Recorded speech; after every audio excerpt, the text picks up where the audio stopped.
Hey everyone, and welcome back to the Dream Life Loading Podcast, Season 2, Episode 20. I'm your co-host, Skye. And I'm your co-host, Susan. How are you today, Skye?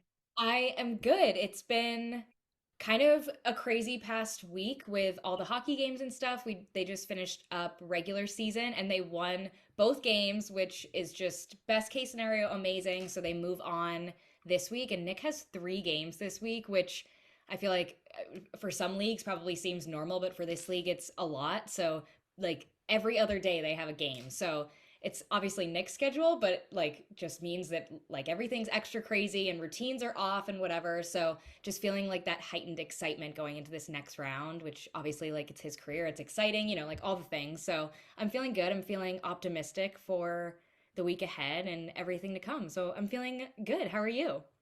I'm good. We have some warm temps for this time of year headed our way. So I'm very excited to enjoy that next week. The sun is out, so I can't complain. And we had a super productive weekend. So I'm in good spirits. I feel like we switched because our weather for like the past month and a half has been gorgeous and it's been raining for like 4 days straight. Yeah. I mean, granted, usually we're buried in like 6 feet of snow at this time of year. And the fact that I can see grass is kind of wild, but So you don't have any snow right now? we have some snow, but like the ditches and stuff don't have snow. Wow. And it's been, Yeah. someone said like mid 50s ish. Yeah, it's like it'll be mid 50s this week, but it's been like 30s, 40s with a random cold day. But It makes such yeah, a big no, difference having that breath of sunshine, and like the little bit of warmth really does change like literally everything. absolutely. Which is kind of perfect because sunshine was the first thing on my list today for our topic of getting out of a slump. I was hoping that you were gonna grab that same transition because in my head, as I said it, I was like, oh my God, this is the perfect way to transition. Because I literally had the same thing. I was like, get outside. That's such an easy way to get out of a slump. I feel like this, at least for most of the things that I wrote down, getting out of a slump, it works for that. But then I also think like getting back into a routine after vacation or after being sick or after being off, like I feel like these pieces of advice that we're going to talk about in this episode, yes, they were meant for getting out of a slump, but I feel like you could use these like for an array of reasons. Like it's not just for you. Okay, like if you haven't been in a slump, it doesn't mean this doesn't apply to you. Like I feel like there's definitely usable aspects to this. Right, absolutely. And I think it's kind of funny. A lot of my like close friends have been expressing that they're like either just angry or in a slump or bored with their routines. So I was like, this is like the perfect topic because I think it's that time of year too. Yes. It's like we're in between seasons and it's just kind of like, what do I do with my time? And when you get stagnant, a lot of times you get grumpy. So Yes. I think that's so valid. I remember I feel grateful that I think the hockey season allows for that like change of pace that like otherwise I would be looking for. Like I remember in college, especially like end of February, especially in New Hampshire, like February, March is the worst months of the year, just weather-wise. yeah. It makes you feel like what's there to do because you don't want to go outside. Like you get so stuck. So it's so valid to be feeling like you're in a slump or just not feeling like yourself, which can honestly be like the worst feelings. I know you were talking about this, like ended up that you were pregnant, but you were not yourself. And it was just like so hard to watch that for you because obviously you were Yeah. going through it, but even as your friend, like that's the worst is when you don't feel like yourself and you don't know how to describe it or how to get out of it. And I think at least for me, and I know for you too, because we talked about these things when you were going through it and when I've been going through it in the past, and it's just these things actually will help you. It's not like we're both sitting here saying, like, well, this might help, but I've never gone through it. Like, everybody goes through these like ebbs and flows of not feeling like yourself, feeling less motivated, more motivated. And these are like genuinely things that have helped both of us, and I can rely on helping us in the future when it inevitably happens again. Yeah, absolutely. And the first thing I put on my list is move before you want to. Like just get up. You have to get moving because if you're gonna sit in your sorrows or pity, then you're not gonna feel better. Like you need to physically get up, especially when you don't want to. Absolutely. It's so similar. I put create a concrete routine and follow it. And you have to be so self-disciplined where if you're like snoozing your alarm and like it begins the first thing you wake up. Like your mood is going to be dictated by every little decision you make or don't make first thing in the morning. So if you snooze that alarm, it's just going to put you off track more and more. Like if you're already feeling in a slump, you need to completely change everything around you, which means if you usually snooze your alarm, don't snooze your alarm. If you usually get up and immediately drink coffee, maybe get up and have a glass of water first. Like change every little aspect of your routine. Like don't stay in your pajamas, put on a workout outfit first thing or put on your work outfit first thing. Like whatever it is, like if it's not working, change it. And I think that's like, honestly, I didn't even write this down, but I should have. Our life audit, doing that first, that I feel like that's the number one way to get out of a slump because you're going to take every single aspect of your life and literally go through and audit them and say like, okay, what am I doing well? What am I not? Take that information and then go through the rest of what we're going to talk about on the podcast here because you're going to have a great understanding of what's working and what's not. Absolutely. And being able to focus in on like what isn't working, like that's my favorite way of using the life audit because a lot of times there's things that just pass you by that you're like, oh, I'm doing great in that category of life. And then when you actually sit down and do it, you're like, oh, like I'm really struggling in that area. And that could be why you don't know why you don't feel good, is Yes. because there is an underlying thing where you feel like you're lacking, but you don't necessarily acknowledge it every day. Like finances is a really good example for me because my husband like he does all of our finances, so I don't notice it so much. But when I sit down and I do a life audit, it's like, okay, no, I wanted to bring in more passive income this month and I'm struggling in that. How, like, what is my plan to increase this? Yeah. And that is how I prefer to use it. But it's also nice to see what you're excelling at and then to be able to check back in a week later and be like, okay, like I actually put the time in to improve these scores. Yes. I think that's a really good point. And I think something that you said is you were talking about your finances and you literally just said that you wanted to bring in more passive income. And for your example, you weren't doing that. And how can you fix that? Mhm, That right there is another great way to get out of a slump is just looking at what you're doing, not wrong, but what you're doing not as well as you could be doing and improve mhm. it. And I think that's the number one thing is procrastination. If you're in a slump, you're probably procrastinating in a lot of Yeah. aspects life, like not even just like work or homework or things like or exercising things like that, but like you're probably putting off a lot of the aspects of your routine that do make you feel better, like those little habits. Like honestly, I even noticed I've been so off my habit tracker this month and I physically and mentally notice a difference when you get Yeah. off track. Like get back on your routine, like it's the number one way, and like be hard on yourself. I think it the tough love from yourself goes such a long way, especially like look at what you just said. You completely analyzed yourself, which can be so hard to do if you're too soft on yourself and you say like, "Oh, like it's okay that I didn't bring passive income," which sure it might be, but if that's a goal you want to have, the first person that you need to convince to change that is yourself. So the fact that you said that, that's the perfect example is you have to show up for yourself first. Absolutely. And you have to be willing to acknowledge where you're not doing well and take Of course. accountability. Yes, And I accountability. Yes. the other thing is if you're for me anyways, if I'm procrastinating, I know because my screen time is up a ridiculous amount. I Yep. am looking for anything better than what I should be doing. And that is where I really that's like my Achilles heel. When I'm procrastinating or in a slump, I am on my phone so much. And I'm not responding to anyone. I am just like constantly going through different apps, searching for something more appeasing than doing what I should be doing. It is. I should know if it's like serotonin or dopamine or which one it is, but it's that you want that quick fix. Like you just want to get on your phone Mhm. and find something that'll like grab Yeah. your attention versus like doing the things like exercise, eating well, blah blah blah that actually are going to like affect you long term. I notice too if I'm in that place where I'm not feeling as mentally good, I really am craving my phone and social media in the morning, which is like Mhm. if I wake up and I'm like, oh, I want to go straight on Instagram. It's like, okay, why am I feeling that way? And I really Yeah. try to like not do it, even though like social media is 100% an addiction. So it's like you really have to train yourself not to do that. Mm. And some mornings when I'm really good on my routine, I don't crave it and it's noon before I've even thought about it. But on the days where I'm off my routine, I just want to grab for it immediately. So that Yeah. again, that self-awareness of like, okay, I am feeling this way. Let's go one step further and ask myself why. Yeah.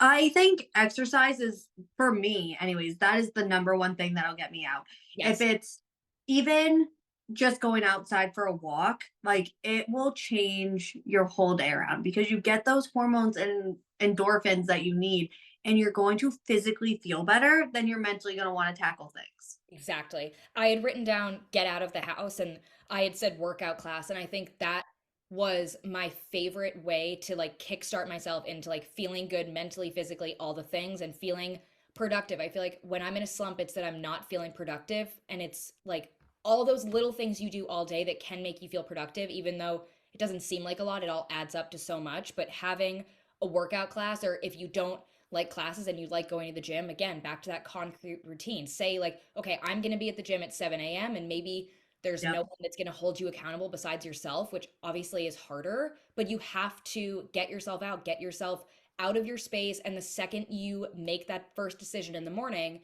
every other decision is going to come easier and easier. Yeah. Absolutely. I couldn't agree more. The next category I had was like self care, Hmm. and that sometimes you legitimately just need a little extra like love or pampering. Sure. So, my favorite things are taking a bath. That one I only do at night. I won't take a bath in the morning, but makeup and a cute outfit will go a Yes, I long had way. that Like too. just do it. You're going to feel more confident and you're going to feel better after.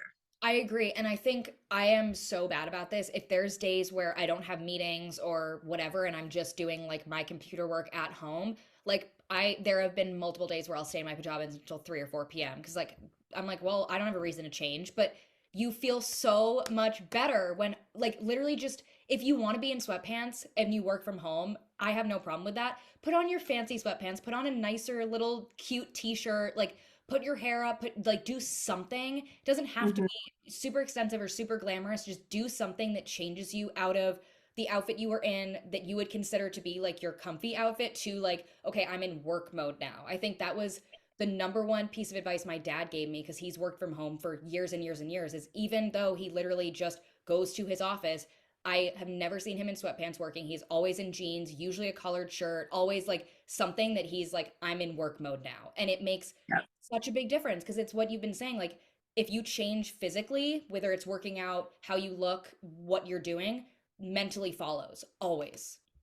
Oh yeah, dress for success is 1000% a thing. Yes. The days I like put on a little bit of makeup, which I didn't even do today, but the days I do it, I feel so much better. And that's not to say that I need to wear makeup to be productive or feel good, but it is an easy way for me to do that. And I think learn Yeah. about yourself. Like, are you the type of person that needs to be super dressed up to be productive, or do you have to be someone that gets out of the house to be productive? Like try out all these tips and see. I'm sure they're not all going to work for you, but see what does. Yeah, for sure. Absolutely. I agree with all that. Reading is a double-edged sword for me because I do bury myself in books to avoid doing other things. But I tend to be more motivated. It feels more productive than just being on my phone. So a lot of times I'll like get a couple chapters in and then I'm like, okay, I'm ready to like get up and start moving. I've been doing the same thing, and I will politely blame you because the past two books that you have recommended to me, Mhm. can't stop reading, and it did get to a point the past couple days where I'm like, oh my God, I cannot keep reading. Like I have to do things right now. Which again, it's like, oh my God, I'm addicted to this book. That's amazing, but also like, I haven't done anything. Like I have to get but oh my God, Jar of Hearts. It has been so long since I've been obsessed with a thriller that wasn't a Frida McFadden thriller. And this Yeah. one, 5 stars without question. I was hooked in from the beginning. Like if you haven't read that book, just go read it. I'm so glad I read it as quickly as I did because you recommended it and it just worked out timing wise that I just finished a book. I was like, okay, perfect. Yeah. And oh my goodness, It so was freaking good. good. So good. And Ward That D changed it away. I don't even know where I stumbled across that one, but it was on Kindle Unlimited. I was like, I'll give it a try. And then I was, yeah, hooked. And I started it in the afternoon, a Friday afternoon. And I got up literally at like 4:30 on Saturday because I was just excited to read and I finished it in bed before I got up. I believe it. And honestly, so I finished that one yesterday and I was out, but I wanted to keep reading. So I had Ward D by Frida McFadden already downloaded, Yeah. which thank goodness I sat there and read 60 pages. I couldn't put it down. I'm Yeah. like, I just finished one book and I'm already completely hooked into the next one, which is Yeah. the best feeling. Absolutely. I love that. Sidetrack from that. But One thing I had, well, do you want to stick with self-care and I'll go to this after? It might be the same thing. Is Okay. it journaling? Kind of. Okay, so I had journaling because I know, like, Chris can tell when I don't journal. He's Yeah. like, you just seem like a kettle, like a teapot that is about to explode. Like your pressure valves are just like going off. So please either talk to me about it or write it down because Yes. like the world's gonna implode if you don't like let something out. I completely agree. And even I think it's important to, I had written down open up to a friend, which I think could be journaling. But honestly, I think it's really important to have journaling on top of having your support system that you can open up to. Because if you're Yeah. feeling like you're in a slump, like there are reasons that you're feeling that way. And obviously, your friends can help you probably like pull out the reasons why or whatever.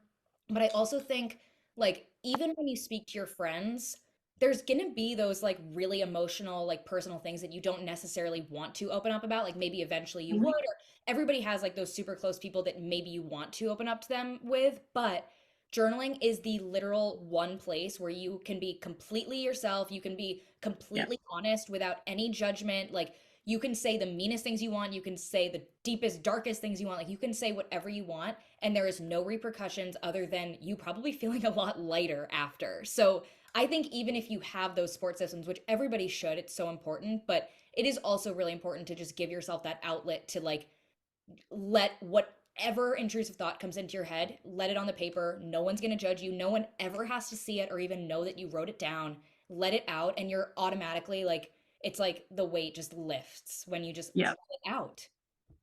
Absolutely. I couldn't agree more with that either.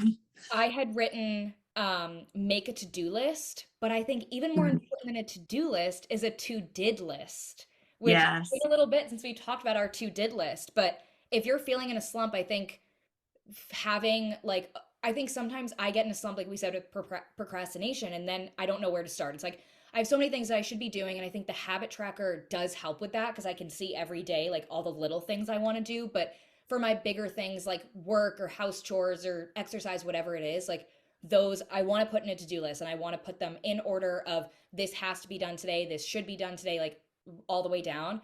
That Yeah. helps my brain automatically. But then if you do things that you hadn't written down originally, put them down and then immediately cross it off. Like you deserve Mhm. every little check mark that you can get. A to did list is the number one way to feel productive. Like no matter what it is, like, oh, you sweeped, but you weren't planning on sweeping, write it down and immediately cross it off. Like pat yourself on the Yeah. back, like don't let these little things, I think celebrate little wins. I had written that down too, but that's like such a nice way to just like hype yourself up. Like you have to be a little hard on yourself if you want to get out of that slump. But then on the flip side, you have to hype yourself up when you're doing even the smallest little tasks. Like reward yourself, even just like a verbal Yeah. reward or a written down reward, whatever, for all the little wins that you're having.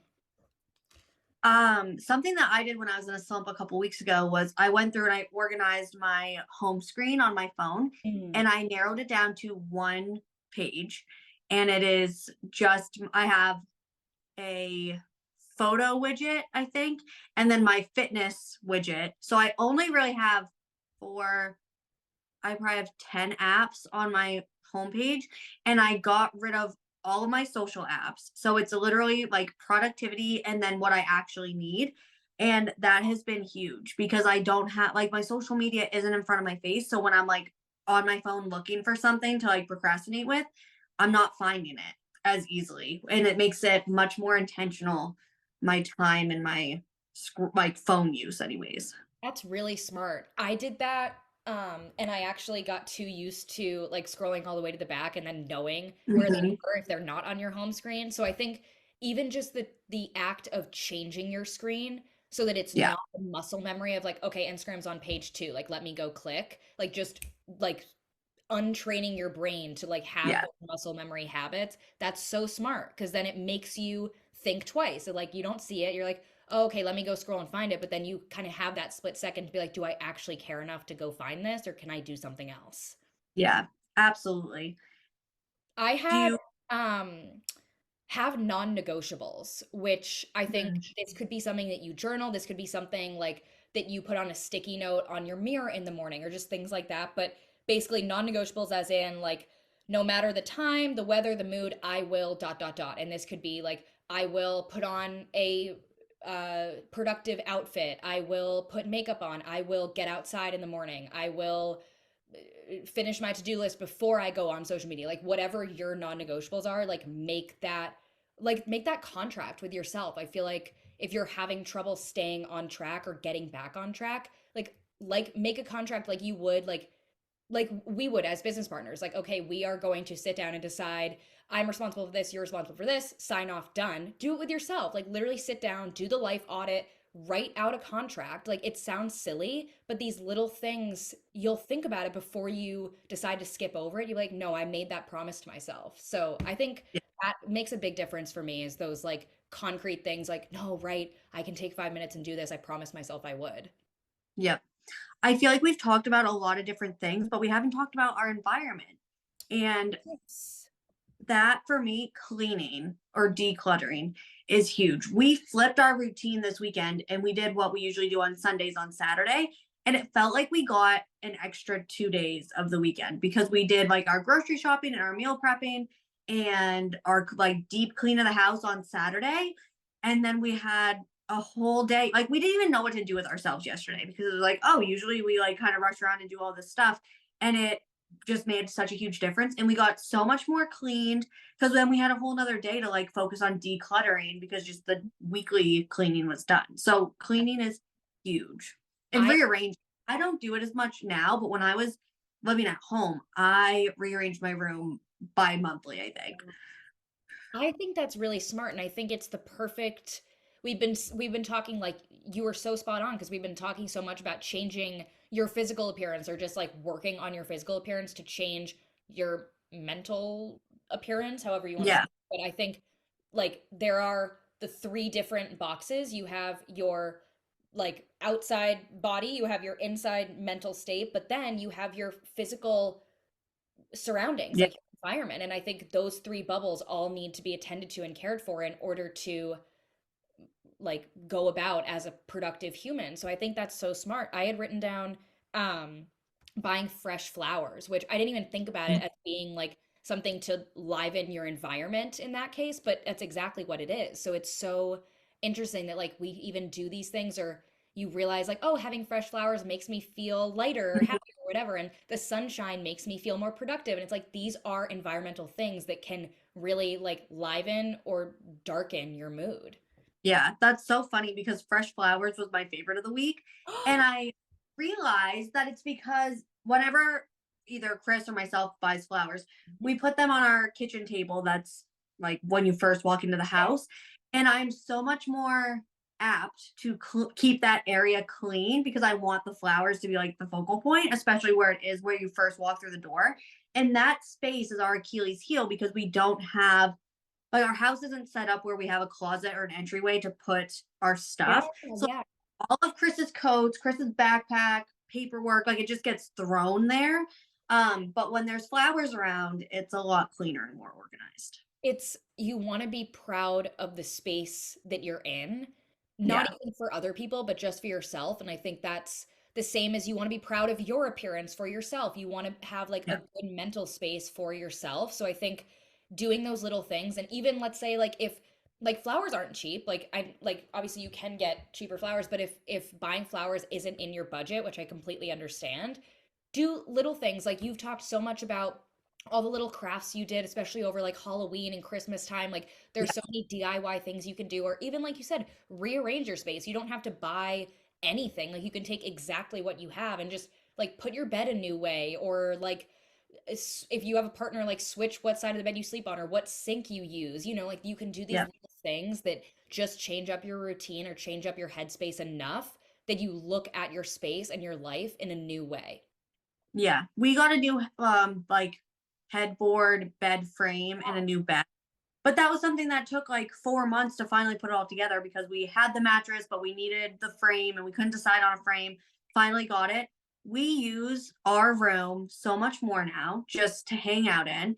And then our den is kind of what we're working on next. So last night I like went through and I cleaned out one whole bookshelf. We have two bookshelves in there, but we're going to turn that into literally like another living room, especially for when we have the baby. Like we have our own space if we have company or whatever. So I'm very excited to be able to utilize that. Yeah, I think it's really smart too, the way you've been tackling one space at a time. Obviously, Mhm. it's like it energy wise, financially, like time wise, it all makes sense to do it that way. But I also think it's really going to allow you to enjoy each piece of your house. Because Yeah, if you were somehow able to completely redo your whole house in 1 week or 1 month or whatever, you're gonna like it's sensory overload. Like which place do you go right. to first, you know? So I think like your office was like one of the first things, obviously makes sense. It's space you're in all the time and you really got to Yeah, enjoy that and like go into all the details. And now obviously you'll do the nursery and your own den and all those different things and just really be able to appreciate every little space. yeah, absolutely.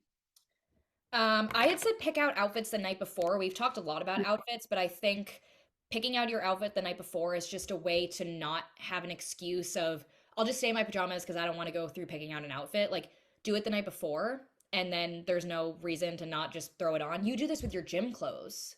Yeah, I was gonna say, I last week I had a day where I was like, get up. It's your outfit is already picked out. Like you don't have to think. You literally just need to get out of bed. Yep. And I've done that.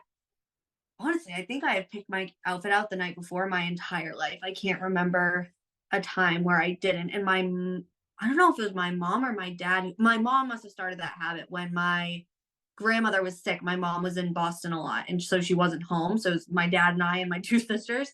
And I don't know if she must have started it. Was like pick your outfit out the night before Yeah. to make it easy on dad.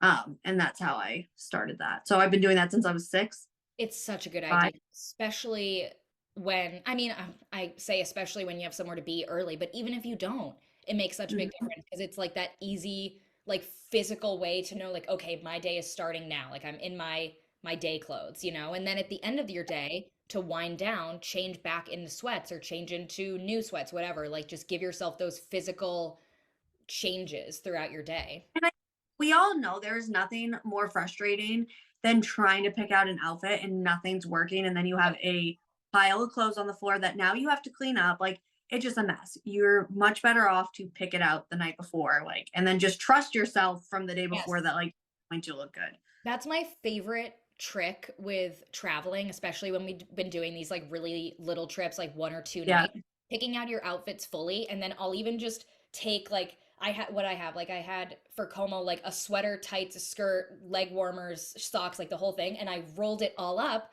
So then Yeah. Saturday morning, it was like, okay, no thinking, because you're on vacation, like you want to look extra good, whatever. But it was like, nope, this is my role. And we are going with the role. Like it's the only option. Yeah. Like the less decisions you have to make, the better, because like we said, like every decision is going to make such an impact. So make it easier for yourself, you know, like set yourself Absolutely. up for success. I think that honestly, I had written down meal planning or like prepping, meal prepping, which again, it's the same sort of thing, like set yourself up for success. But eating breakfast is something that I've noticed I am so bad about, but I actually put it on my habit tracker for this month.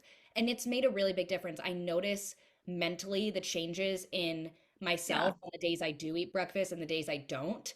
And it's just so easy, especially I've been doing overnight oats. So again, it's literally the same thing as picking out your outfit the night before. Like pick out your breakfast the night before, throw it in the fridge. There is literally no reason not to go in and grab it versus if I don't have it in the fridge, I'm not going to eat breakfast. Like I'm not going to take the time when I'm already like in go mode in the morning. So yeah, just it makes such a big difference and it's so important. Like it sounds so stupid, like it's the most important meal of the day, but I feel like from experience, having been someone that really is bad about eating breakfast, it makes such a big difference. You were even saying today, like food helped you so much after you were not feeling good Yeah. in the morning. Yep. I mean, like, I have to eat Yeah. within hour of being up. But I start my day with a protein shake that I drink at the gym. So I'm getting 54 grams of protein right there. So that usually fills me up. And then by the time I get home, I need to eat again. So I'm meal prepped like little egg muffins Yeah.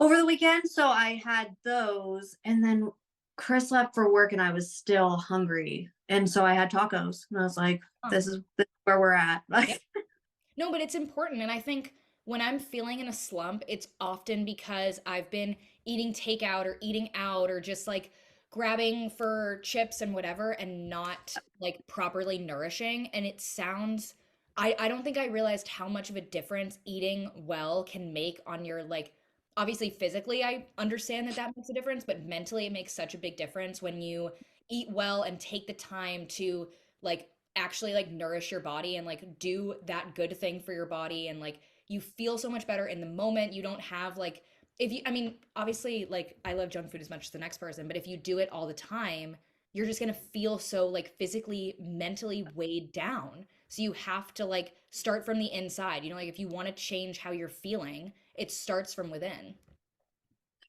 Absolutely. Yeah. That is it for my list. Me too. Favorites. Well, I already said mine was fresh flowers. So, um I love that you had said fresh flowers. It was clearly on both of our minds because it's not something yeah, we talk about all the time, maybe because of Valentine's we're Day. man. See, and I no, I did not get Valentine's Day flowers. I got the spring assortment. So I think I'm just like willing in spring. Yes. No, and I think honestly, especially for our New Hampshire or like if you live in a place where like this time of year just sucks with the Yeah. weather, go get flowers, like a little piece of sunshine, a little piece of hint of spring. It is such a nice, like you just walk by it and you're like, oh yeah, like there is this piece of happiness in my house, you know? Uh, Mine was my new smart ring. I've had it for just over a month now, and I was kind of waiting to talk about it until I like actually felt like I understood it. Because like day one I put it on, I was like, oh, this is cool, but it's like can't really be a favorite until I understand it. But it, I'm really enjoying it. I'm really appreciating all the sleep statistics because it really shows me like if like I feel like you wake up sometimes you're like, oh, I feel like I had a bad sleep, but like you don't really know what that means. This will show me, it gives me a sleep score and then it gives me a recovery score. So it'll say like, okay, your sleep was 81, like which is obviously out of 100 pretty good, but then your recovery score was only 65. So it means like probably don't push today, like you don't need to have as intensive workout or like you don't need to walk as many steps, like you're not physically there. So I like being able to like understand that and see how many times I woke up when I was in my REM sleep versus my light sleep, or how many times I was in deep whatever, all these different things. It shows you like when your heart rate drops to its lowest point, your temperature, so just all these different things that I never really cared to understand, but now the information is so clear for me and it really helps you, kind of goes in perfectly with the episode, honestly. It really helps you to know what little changes you could make that could make a huge impact. Right. Yeah, that is so cool. And like the Aura Ring charges you $7 a month to literally use what you already paid for. And I love that this one doesn't. Like you pay one fee for the ring itself, and then everything else is just included, which is how it should be. Yeah, I agree. I want one. It is on my list. I think, and like obviously I'll keep you posted as I continue using it, but just the more and more it learns about me, the more specific it's getting. You know, like the first couple Yeah. weeks gave me like very generic data, but now it'll say like, okay, it even tells me like don't have caffeine until this point, and then okay, you're good for now till now, and it shows me like my caffeine window in order to have the best sleep. So it learns more about you as you wear it, which I think is really cool. That is really cool. What is your quote? Oh, my quote. I need to look it up because it was too long. So I wrote down like the very beginning of it, but I was like, I'm gonna need to just look at it. So I'm gonna post this on our Instagram too because I liked the way it was set up. But it says, sensory rest is silent walks, soothing scents, loose clothing, cozy socks, deep pleasure. Spiritual rest is meditation, prayer, energy healing, full moon rituals. Creative rest is drawing, pom pom making, cake decorating, reading fantasy novels, trying a new recipe. Playful rest is anything fun and unproductive, watching a rom com, playing a board game, doing a puzzle, building a fort. So I liked that it kind of took rest and broke it into Yeah, all these categories. Like if you're needing, like if you're feeling super sensory overwhelmed, like silent walk, you know, like I liked it, kind of was very aesthetic, but it also was very informative. I really like that. That's super fun. Mine was your body hears everything that your mind says, which Yes. I think my quote was kind of similar to that last week. But it's just a friendly reminder. Mhm. Everything, like I feel like people talk about this with their kids, like, oh, I don't want to say this out loud because I don't want my kids to hear it and I don't want them to Mhm. feel this way. Like I know that's something like if a mother says like, "Oh, I hate the way I look." Like if you say that enough, like your daughter or your son is going to start thinking that way about themselves, but I feel like Yeah, you can think that with yourself too. Like whatever you say out loud is what your brain's going to think. So, make it a happy place to be. absolutely. I like that a lot. And it totally Mm, sums up the whole episode is we didn't even talk yes. about that, but like positive self-talk, positive thinking, positive outlook is I would say probably the easiest way to change your mood. Yeah, Make absolutely. your mind a happy place to be. Couldn't agree more. Thank you guys so much for listening. Give us a rating and a review, and we'll see you next time.